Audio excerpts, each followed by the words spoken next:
Most men don't get destroyed by her affair. They get destroyed by how they react to it, my friend. Understand, I made almost every mistake I am about to walk you through. And the day I stopped repeating those mistakes, my friend, was the day I started taking back control over my life.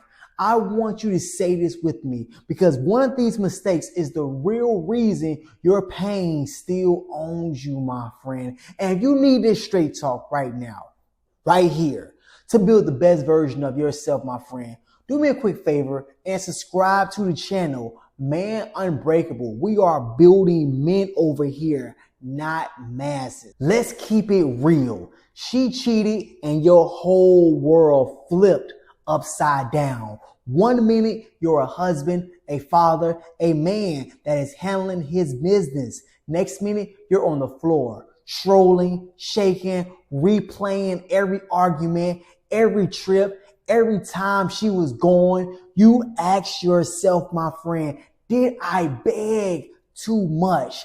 Did I blow up too hard? Did I ruin my chances of fixing this? Am I doing this right? Is this the reason why I still feel stuck? Understand this, my friend. You might be months, even years past the affair, but when you talk about it, my friend, your voice still cracked like it just happened yesterday. And by the end of this video, I want you to see two things, my friend. Just two. Number one, the big mistake most men make when facing infidelity. That's number one. And number two, why it's not too late to stop repeating them and begin building the best version of yourself. Just so you know who you're talking to, my friend, my wife cheated on me and I almost blew up my whole entire life. I said and did things that I am not proud of, my friend. And you subscribe to the channel, I share all these stories with you. But I decided to rebuild my life with standards. I'm not better than you, my friend. I am just a man who chose to learn from the fire instead of living in the fire, my friend. Here are the core mistakes. Mistake number one, making her betrayal your identity, my friend. Understand this, I should say. Men turn her betrayal into their identity. They silently tell themselves, I wasn't enough.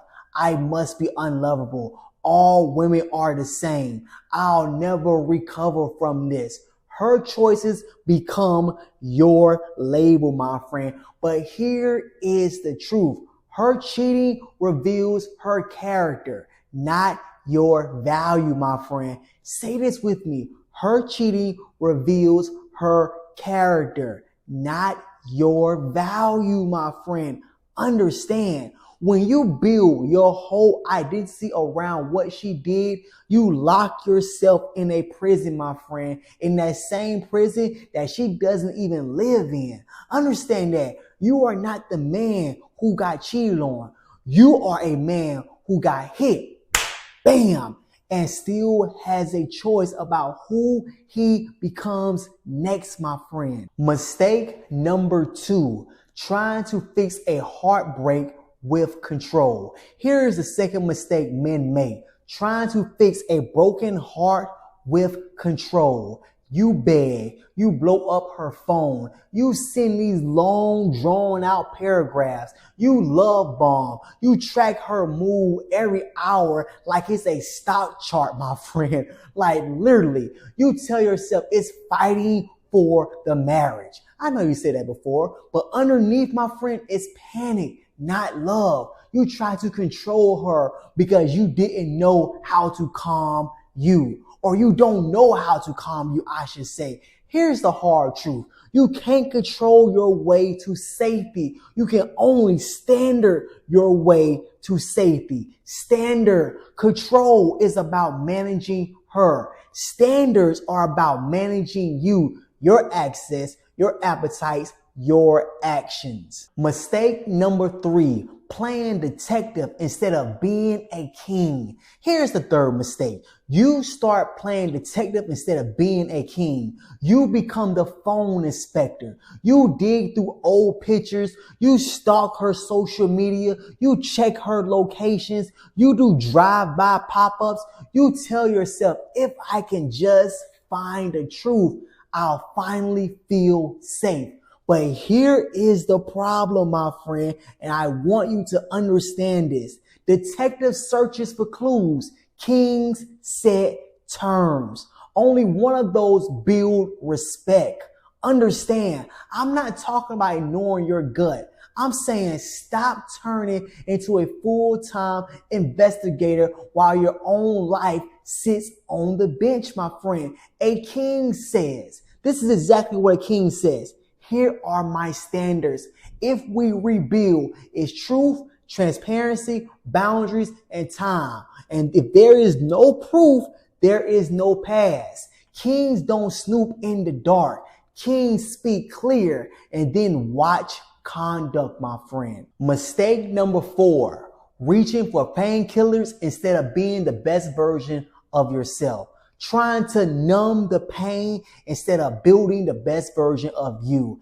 After an affair, a lot of men, they reach for the porn, the alcohol, the dating apps, the drugs, the rebound sex, the endless scrolling, the video games, hours of working, food, whatever it may be, my friend. You're not weak for wanting relief. Understand this, my friend. But what is dangerous is reaching for relief that slowly destroys the man you're trying to become. You're not just medicating the pain. You're training your brain, my friend. Understand that. When I hurt, I run to this. That's what you're training your brain. You can't become strong, my friend, by running to what keeps you weak. Mistake number 5, skipping grief and rushing to fix the marriage. Here's the mistake, my friend, trying to fix the marriage before you even handle the man. The man, I mean you.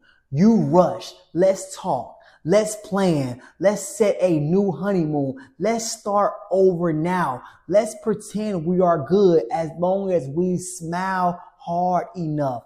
You skip the grief. You skip the anger. You skip the sadness, my friend. You skip the real work it takes to say these exact words.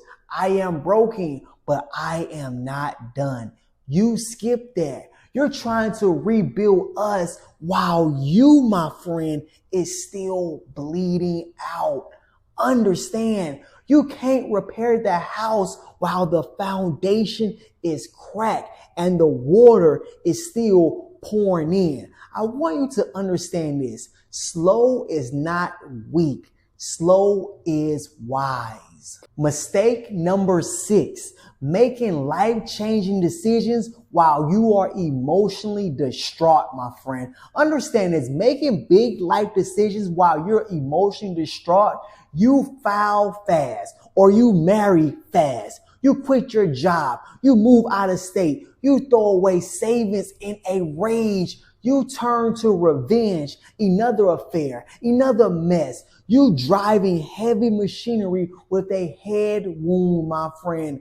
Understand, the Bible says in Proverbs, whoever is slow to anger has great understanding, but he who has a hasty temper exalt folly, my friend. Hasty temper equals dumb decisions that haunt you for years, my friend. Your emotions are real. They are not supposed to be in charge, my friend. I want you to catch that. You don't make long-term decisions from a short-term earthquake. What you do, I want you to write this down. No life-changing decisions while my soul is still bleeding. Write that down. Mistake number 7, going lone wolf and rejecting help. Men think this is strong, but it's not. When you become the lone wolf, you say things like no one will understand. I don't want to look weak. I can handle it. I'll just pray by myself and grind myself through it. I know I've been there. I was that lone wolf. And before you know it, my friend, you crash. The enemy loves an isolated man. Shame grows in the dark. You're not a burden, my friend. You're a man in a battle, my friend. Soldiers don't clear buildings by themselves. They move in units. When you refuse help from your brothers, mentors, pastors, therapy, if needed, you're not being strong, my friend. You're not being strong at all. We all need help, which is the reason why I started this channel, to help men like you become the best version of themselves. Let me give you a window into one of my lowest moments, my friend. There was a night I found out about more details I didn't want to know, my friend. I was so freaking angry. I grabbed my keys and just drove with no destination in mind. Just rage, shame, heartbreak. Sitting in the driver's seat, I imagine pulling up on them. Oh my gosh, just thinking about it. I imagine saying things, doing things that would have changed my whole entire life in the worst way, to the point you would not see me in this video right now. And there was a moment I remember gripping that wheel, my chest tight, tears in my eyes, where that thought hit me. The man who I want to be does this. He don't do this. I was about to add my sin on top of her sin. I was about to give away my future to prove a point in her moment of failure, my friend. Understand, I pulled over, I just sat and I cried. I prayed one simple prayer to God. And I said these exact words: God, I don't trust myself right now. Help me not destroy my life. That was it. No fancy religious prayer. No, that was those exact words. And at that very moment, it clicked for me right there. I had already made mistakes. I begged, I yelled, I went off. I did all those things. But that night, my friend, I decided I can't undo what I did yesterday, but I can start adding today. I can start stacking up the small wins today. And at that very moment, I stopped asking, how do I get her back? And start asking, how do I get myself back? How do I become the best version of myself? That was the question. That is what I start saying to myself. I want you to listen to me. You didn't fail as a man because you broke down.